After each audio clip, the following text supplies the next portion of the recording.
नमस्कार।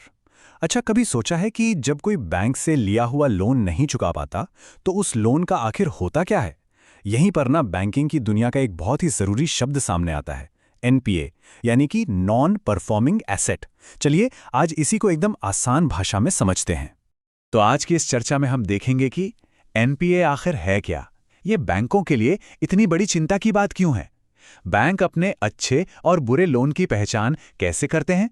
और वो कौन सा खास नियम है जो तय करता है कि कोई लोन अब खराब हो चुका है? तो चलिए सबसे पहले यही समझते हैं कि एक नॉन परफॉर्मिंग एसेट की सीधी सरल परिभाषा क्या होती है। असल में सारी कहानी यहीं से शुरू होती है। जब कोई बैंक को लोन की किस्तें देना बंद कर देता है, तो आखिर होता क्या है?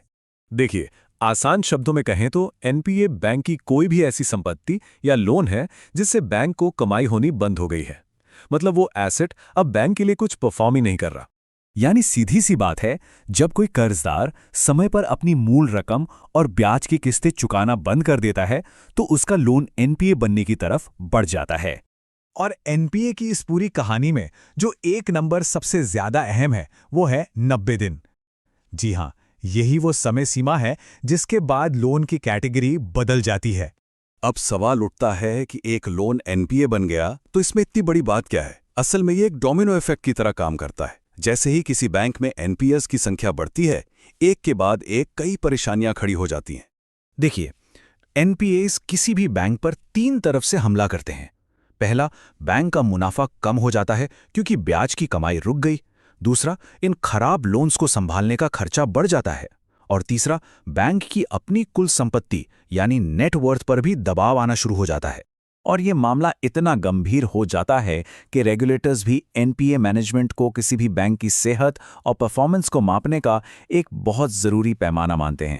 बैंक की नेटवर्थ पर पड़ने वाला ये दबाव सबसे ज़्यादा खतरनाक है। सोचिए, हर बैंक को एक न्यूनतम पूंजी रखनी होती है, जिसे कैपिटल एडिक्वेसी कहते हैं। ये एक तरह का सेफ्टी क्वेश्चन है। एनपीएस धीरे धीरे इसी सेफ्टी क्वेश्चन को कमजोर करते जाते हैं, जिससे बैंक की बुनियाद तक हिल सकती है। तो इस जोखिम से निपटने के लिए बैंक सिर्फ अच्छे और बुरे लोन में फर्क नहीं करते।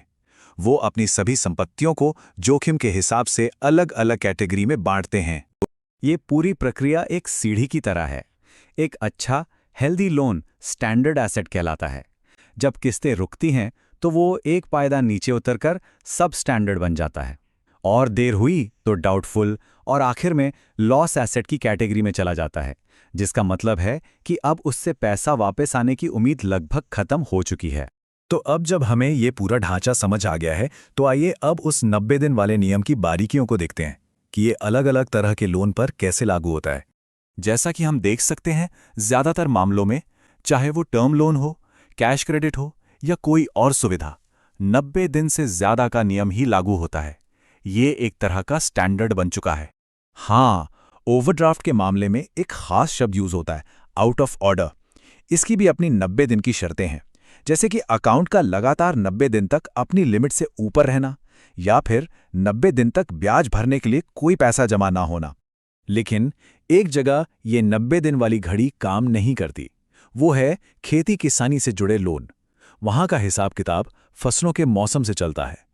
छोटी अवधि की फसलों के लिए 2 फसल सीजन की देरी और लंबी अवधि की फसलों के लिए 1 फसल सीजन की देरी पर लोन एनपीए माना जाता है। और हाँ, एक नियम और भी है जो सब पर लागू होता है। अगर किसी लोन पर एक तिमाही का ब्याज उस तिमाही के खत्म होने के 90 दिनों के अंदर भी नहीं चुकाया जाता, तो भी वो अकाउंट एनपीए मान लिया जाएगा। ये बैंकों के लिए एक और जरूरी चेक पॉइंट है।